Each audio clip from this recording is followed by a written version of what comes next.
Bismillah, Assalamualaikum warahmatullahi wabarakatuh. Semoga Ustadz selalu dirahmati Allah dengan segala keberkahan. Ustadz, Afwan, saya ingin bertanya bagaimana memantaskan hati untuk selalu istiqomah dalam mencari ridhonya Allah. Istiqamah dalam mencari ridhonya Allah. Bagaimana memantaskan hati untuk istiqamah mencari ridhonya Allah Subhanahu wa taala. 3 caranya. 1, memperbaiki niat. Memperbaiki niat. Dalilnya di hadis Nabi SAW di Al-Bukhari nomor hadis yang pertama, Nabi SAW bersabda, "Innamal a'malu binniyat wa innama likulli imri'in ma nawa." Sungguh semua aktivitas kegiatan kita akan baik, tidak baik, serius atau tidak tergantung pada motivasi niatnya. Sekarang istiqomahnya mau dalam hal apa? Tadi ingin mendekati Allah, maka niatkan dulu. Saya ingin betul-betul berniat untuk mendekati Allah. Lalu yang kedua, sempurnakan ikhtiar sesuai dengan niat. Karena niatnya mendekati Allah, bagaimana cara mendekati Allah itu? Maka Allah turunkan. Ada skemanya lewat sholat, skemanya lewat Quran, skemanya lewat puasa. Contoh yang sholat, kalau ingin hanya sekedar, sholat 5 waktu, itu semua orang melakukannya. Yang tidak dekat dengan Allah pun masih 5 waktu juga. Maka kalau ingin lebih dekat tambah, misalnya tambah dengan sunnah. Baik ya? Kemudian yang rawatib dulu, jangan tinggi-tinggi dulu, rawatib dulu yang dekat-dekat dengan sholat fardu, yang jaraknya nggak terlalu jauh. Misal subuh kan ada 2 rakaat kan sebelum subuh. Kemudian zuhur kan ada yang menyertainya ya, bisa 4 rakaat sebelum zuhur atau 2 rakaat dan 2 rakaat setelahnya. Kalau belum sempat mengerjakan dua-duanya, belum terbiasa, jangan paksakan mengerjakan keduanya.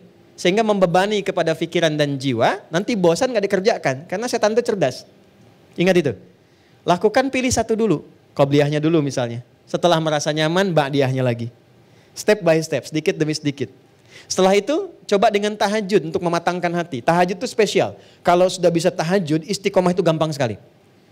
Karena tahajud itu salah satu ruang dan jalan yang mendidik hati kita untuk tersentuh dengan kuat dan memotivasi diri untuk bisa konsisten dalam kebaikan. Itu tahajud. Ya, itu ada di Quran. Misalnya surah 73 ayat yang ke-6. Inna nasyi'atal laili hiya asyaddu wat'aw wa aqwamu qila. Kalau Anda bisa bangun malam, itu yang paling kuat memantapkan hati dan setiap yang diungkapkan itu menyentuh kepada jiwa.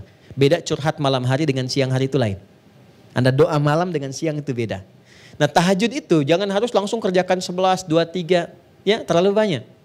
Kalau belum pernah mengerjakan, rumusnya di hadis Muslim nomor hadis 749 dari Ibnu Umar, kerjakan 2 dulu. Ya, sholatul laili mathna, 2 aja dulu. Dan 2 pun, 2 jangan pilih dulu yang panjang-panjang sholatnya. Yang simpel dulu, yang kira-kira bisa kita pilih, yang nyaman kita baca. Suasana hati sedang cool, ya pilih yang cool-cool. Ya, qul a'udzu birabbil falaq, qul a'udzu birabbin nas gitu kan. Lalu witir 1 rakaat, qul huwallahu ahad, lengkap kan? 3 ya. Dan bangunnya jangan terlalu malam, pepetkan ke subuh. Pepetkan ke subuh. Sekarang misalnya kita dapati subuh 4.25 misal gitu kan. Bangunnya jam 4. Jangan terlalu jam 3 dulu. Ntar bangun jam 3, sholat tahajud 11 rakaat, subuhnya jam 7. Tidur lagi gitu kan. Ya pepetin dulu ke subuh supaya beban ringan kita dapati, dekat ke sholat fardu, nggak nunggu lama. Setelah nikmat itu baru tambah lagi 4 rakaat, tambah lagi naikkan suratnya ke ad-duha misalnya, sampai kita mendapatkan konsisten dengan 11 rakaat setidaknya. Ya, itu caranya. Yang ketiga, bergaul dengan orang soleh. Ya, di rumah angkat semua jadi soleh. Ya, punya visi, ayo kita bergerak menjadi lebih baik yuk. Ya, bukankah kita ingin bertemu lagi, ingin dapat rahmat Allah, pengen samara tapi jauh dari yang punya. Cuma ditulis saja di depan pintu, keluarga samara. Pintunya yang samara gitu kan. Nah, sakinah mawaddah rahmah itu kan punya Allah. Dekati yang punya kita dapat. Itu di Quran surah 30 ayat ke-21. Itu kuncinya. Dekati Allah, maka Allah mendekati kita. Diberikan semua apa yang kita inginkan sepanjang maslahat dunia dan akhirat. Jadi 3 poin itu, ya, jadikan keluarga yang baik, cari teman-teman yang baik. Setelah itu bikin kegiatan yang satu visi dulu. Misal nih, ketemu dengan teman yang baik. Gimana kalau kita bikin program untuk tahajud dulu nih, saling ingatkan. Ya, ada satu grup misalnya di situ 5 orang, ingatkan malam-malam ya, misalnya diingatkan telepon jam berapa kita sepakat. Setelah itu naik level ke puasa sama-sama. Ya, puasa Senin Kamis, Senin puasa, Kamis puasa, kumpul ngajak bareng-bareng. Tadi saya dengan Mas Baim diskusi itu di bawah nanya, Ustadz, motivasi saya kenapa puasa Senin Kamis itu? Apa hikmahnya? Saya bilang Senin, Nabi pernah ditanya kenapa Rasulullah puasa Senin. Kata Nabi, hadza yauma wulidtu. Ini hari lahir saya puasa. Hari lahir saya. Pesannya di situ dua. Satu, dalam setiap hari kelahiran kita, syukuri itu kepada Allah. Apa hikmah puasa itu? Puasa itu bagian pentingnya adalah cara mendidik kita menjadi lebih baik. Makanya jarang ada orang sedang puasa berbuat buruk tuh nggak ada. Pemarah pun kalau sedang puasa nggak akan marah. Wah, dimaki orang, nggak marah dia. Padahal udah 5:30, ya kan? Nggak marah. Ditanya istrinya, Pak kok nggak marah? Ntar habis maghrib. Habis maghrib dia lupa kan? Dia jaga tuh. Jadi singkatnya Pak, ketika puasa itu datang hari Senin, spiritnya boleh Anda puasa saat hari kelahiran. Saya Anda hari Rabu puasa, boleh silahkan. Tapi inti dari situ adalah bukan karena puasanya. Coba saya 40 tahun nih, tahun depan misalnya kan, begitu pas di harinya, tanyakan selama 40 tahun ini sudah berapa kebaikan yang saya kumpulkan. Apa resolusi kita menjadi lebih baik daripada itu? Itu spiritnya. Yang kedua, kita mengharap dapat syafaat Nabi SAW.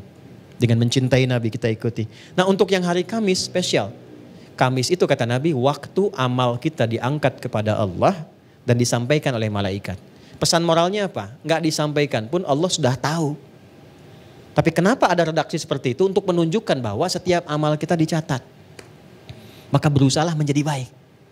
Maka bagaimana cara menjadi baiknya? Jangan baik personal. Ini yang sering jarang dilakukan. Sahur bareng-bareng dengan keluarga. Buka sama-sama, jangan baik sendirian. Kalau kita urutkan dengan pertanyaan-pertanyaan tadi, kenapa kalau saat berbuka kita tidak undang? Walaupun puasa sunnah, berbukalah dengan ayah mertua, ibu mertua. Ya kan? Dengan ayah, dengan ibu, sekalipun mereka tidak puasa, tapi merasakan kenikmatan dari itu semua. Berbagi makanan, berbagi doa, berbagi kebaikan. Itu poinnya. Nah 3 langkah itu kalau sudah dilakukan, ya insya Allah sedikit banyak akan ada perubahan dalam kehidupan kita. Jelas saya kira ya?